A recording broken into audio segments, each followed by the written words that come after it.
Let us now determine the convective mass transfer coefficient. To do that, let us refresh our memory on how we can estimate the H, which is the convective heat transfer coefficient. So in this case, we know that H can be determined from Nusselt number, and the Nusselt number is as a function of Reynolds number as well as Prandtl number. For mass transfer, we can apply the same method in order to determine the Kc, which is the convective mass transfer coefficient.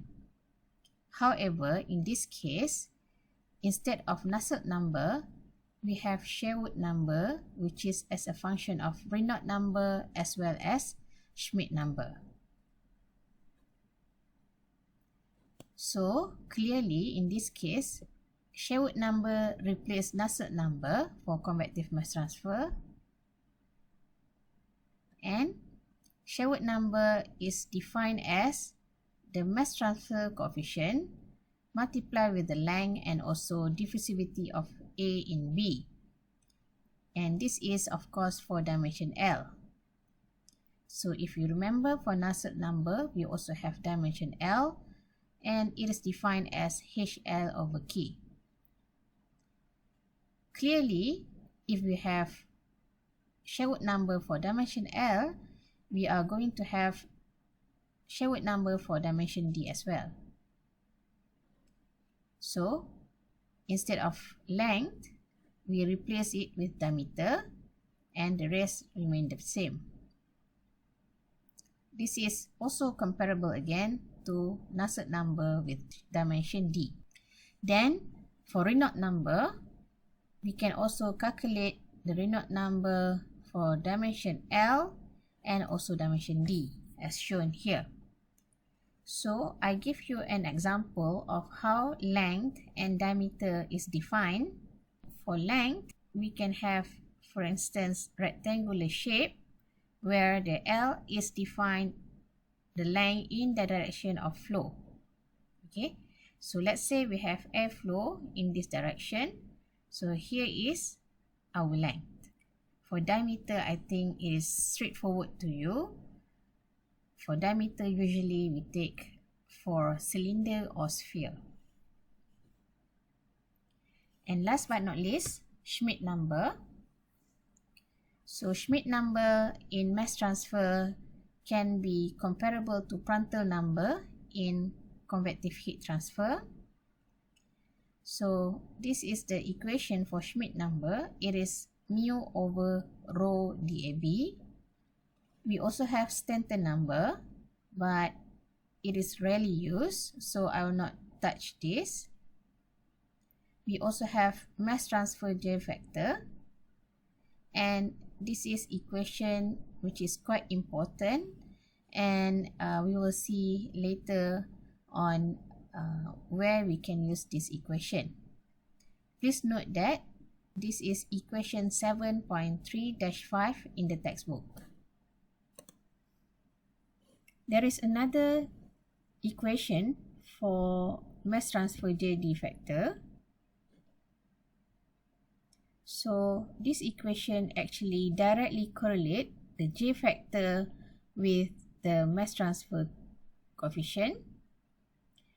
So in this case, it is K prime C, and there is also relationship with K prime G, but of course you need to have total pressure and GM. So GM is actually defined as velocity multiplied with density divided by the average molar mass, or simply velocity times concentration. If you remember, for heat transfer via convection, we have internal and also external flow. Similarly, for mass transfer, we can have flow inside pipe and also external flow. So I hope by now you are able to distinguish the difference between inside and also external flow. For external flow, we have few scenarios. The first one is parallel to flat plate. Second one, flow past single cylinder. Third one is flow past single sphere.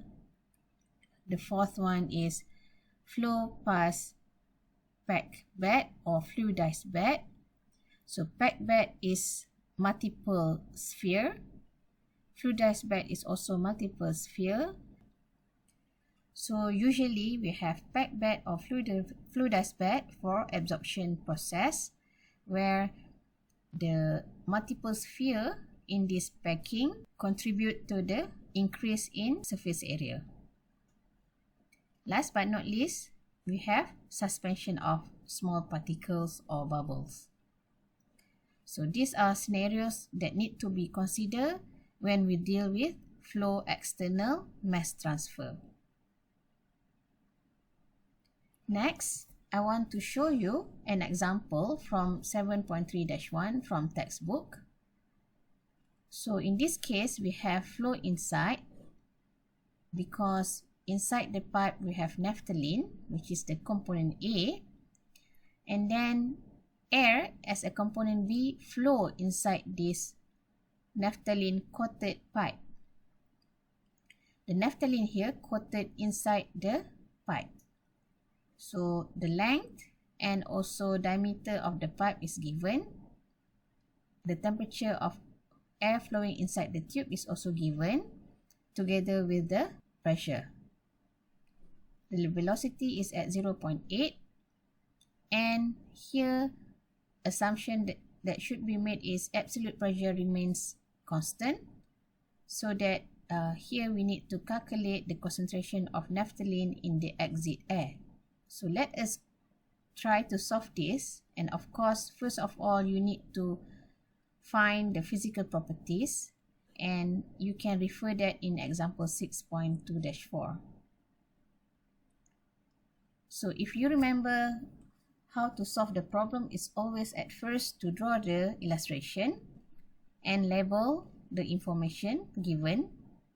So we have air over here, and we have the inlet F is actually 0, because we assume that at this particular point, the air is pure and no naphthalene. Then, the concentration of naphthalene at the interface is given as CAI. And finally, we have the concentration at the exit, which is the one that we want to find. Other information is given as here. So where I get this information is actually I obtained from the example 6.2-4.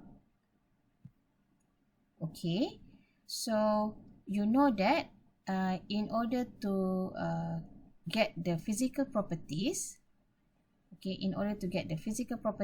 you should actually get it from the appendix at the given temperature.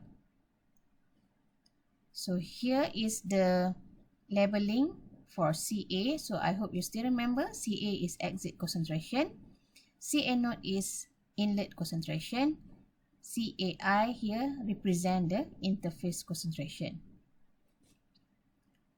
So, of course, in this case, at first you need to determine whether the problem is EMCD or stagnant B. Then you need to determine the physical properties at given temperature. So in this case, you should refer appendix A3 to get the viscosity and density, and of course this is at 318 Kelvin. Okay, so this is the given temperature for this problem. Then you need to calculate Schmidt number. So I'm not going to do that because you should try it on your own, and refer to the example given in 7.3-1.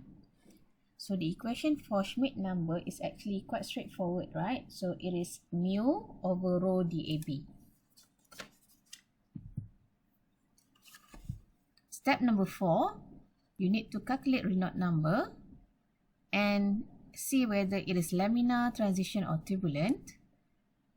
So if you refer to the solution, you are going to get laminar flow, and since it is laminar flow, you can use graphical method to determine the exit concentration of component A. If you have already determined the exit concentration of component A, the next is you can choose equation for Sherwood number, because when you get the equation for Sherwood number, you can calculate the mass transfer coefficient before you can calculate the molar flux. Of course, you can pause this video and try to think of the step-by-step in order to solve for molar flux. Note that in this problem, you are required only to determine the concentration of A, but of course, it will be interesting if you can calculate up to molar flux. Now we know that the Reynolds number is laminar. We need to determine the concentration of A via graphical method. So how we can do that? So we need to use figure 7.3-2. This is the figure. So here we have this parameter represent the x-axis and this parameter that represent the y-axis.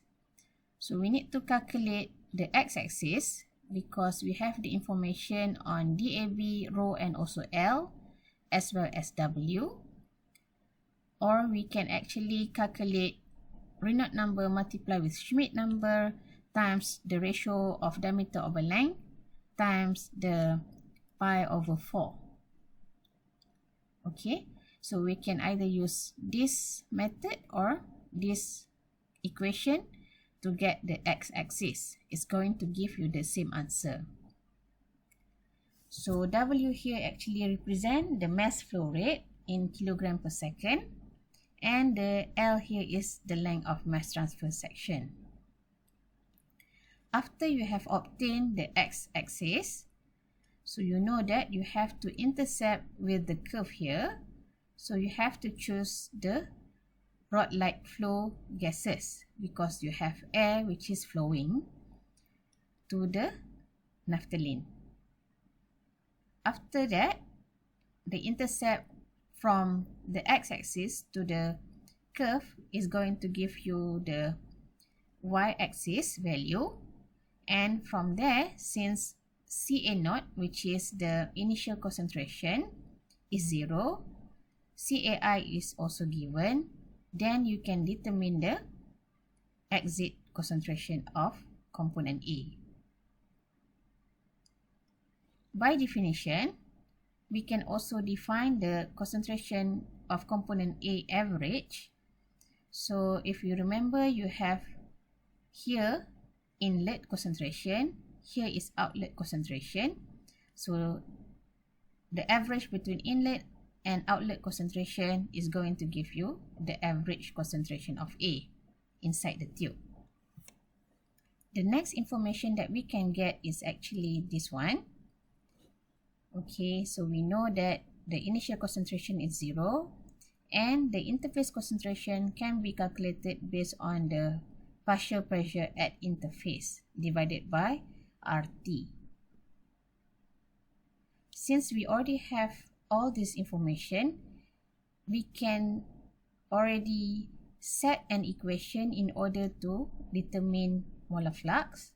So this is the equation. Na equals to Kc multiplied with Ca1 minus Ca2, or you can represent Ca1 with Ca at interface concentration, and Ca2 is actually the average concentration. Before we can calculate the molar flux, of course, we need to determine the Kc. This part is actually not asked for the question, but of course, it will be interesting to do that. So how we can determine Kc for internal flow? This value and this value already obtained in the previous step. For Kc, we need to refer to the textbook, for instance, on how we can determine the KC by looking at the range for the Renault number. Let's say the Renault number is less than 2300. We know that for the first case, we have laminar flow, and for the later case, we have turbulent flow. So the Sherwood number for laminar flow is equals to 3.66. So this is actually obtained from the literature or reference. And for turbulent, we have Sherwood number equals to 0.023, Renault number power of 0.8, Schmidt number power of 0.4. And another requirement is Schmidt number is in between 0.6 and 160.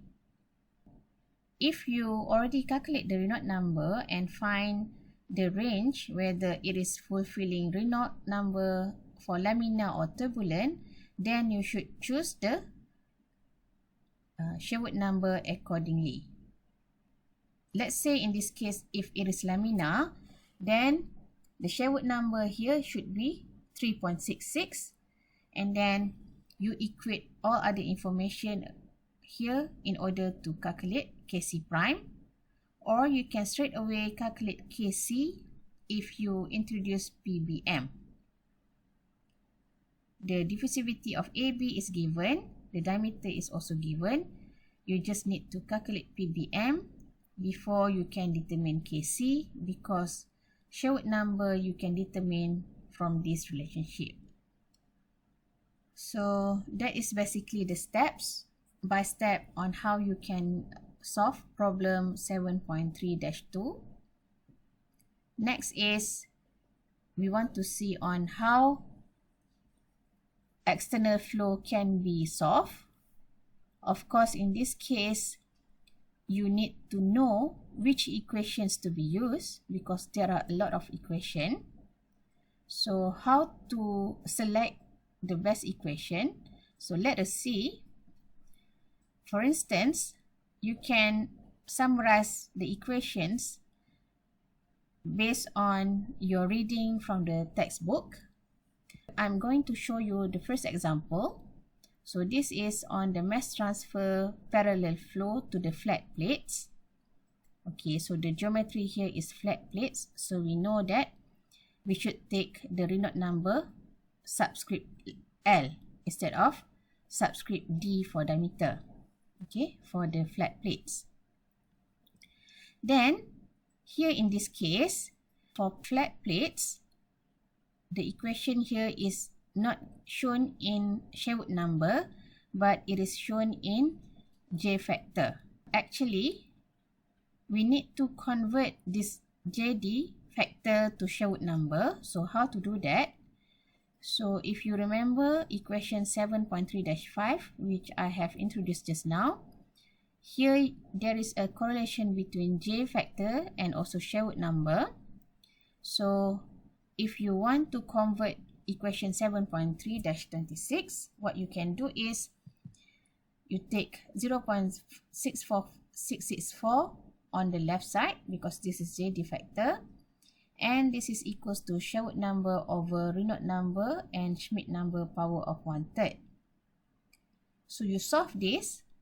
Okay, you bring the Renault number on top, you bring Schmidt number also on top in order to get Sherwood number. So you are going to get Sherwood number equals to 0.664, Renault number power of 0.5 L, and also Schmidt number power of 1/3. You can compare this with equation 7.3-27. This is step by step on how you can convert JD to Sherwood number. Because if you go through textbook, sometimes you are not given with the Sherwood number equation, but you are given with the JD equation. Okay, so regardless of JD or Sherwood number, if you know this relationship, then of course you can convert it to Sherwood number so that it is useful for you when you want to estimate Kc prime or Kc. Next, I would like you to summarize equations which is similar to activity 2.2. Okay, so in this case, in order to summarize the equations, you need to refer to the uploaded notes or textbook and also discuss with your classmates.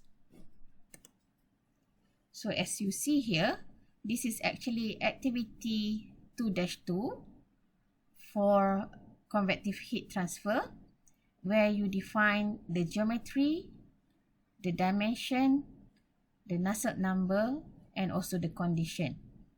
So I hope that you replace this Nusselt number with either J factor or Sherwood number so that later on you can refer when you want to solve the problem related to any geometry given. So that is all about activity 5-5.